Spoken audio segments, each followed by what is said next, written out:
Good morning! Here's what a day in my life looks like as a culinary intern in one of the best restaurants in Asia. Let's go!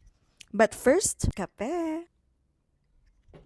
Di masarap. There's Lucy waiting for me kasi lalabas ko pa siya bago ako mag-work. Ayan, on the way na po tayo. Ang traffic, mga beshi. Touchdown! So, itong mga kasama ko sa internship, si Rosaline and si John. Ipapakita ko sa inyo ay example na kung anong ginagawa namin sa araw-araw. Like, for example, ito, nag-harvest ako ng fermented mackerel using a tapay, isang pamamaraan ng mga Pilipino upang mapreserba ang pagkain noong araw. What I love about working here is because mas pinalevel up nila yung traditional na lutuing Filipino. By the way guys, nakadeploy nga pala kami sa production team. So kami yung mga nagpe-prepare ng mga lulutuin ng mga nasa kitchen tsaka front of the house. And today, na-meet namin yung head chef, yung may-ari. Sobrang na-amaze ako. Feeling ko nakita ko ng artista. Grabe yung excitement ko. Kasi sobrang genius niya kung paano niya ito ginawang restaurant na ito.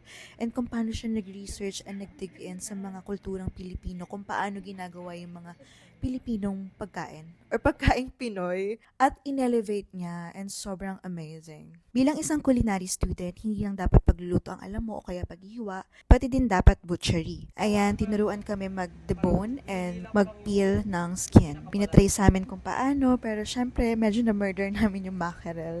Pero anyway, hindi naman kailangan magaling ka kagad sa umpisa eh. In the long run, matututo ka rin.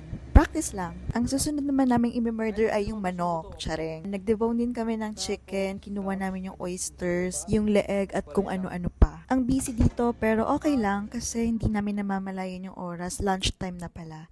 O diba, ang ganda ng friend ko. After lunch, nagiwa lang kami. Like sibuyas, kamatis, sibuyas Tagalog. Kaya ayan, naiiyak na ako. Pero sa totoo lang, nagre-relapse na talaga ako. Charot!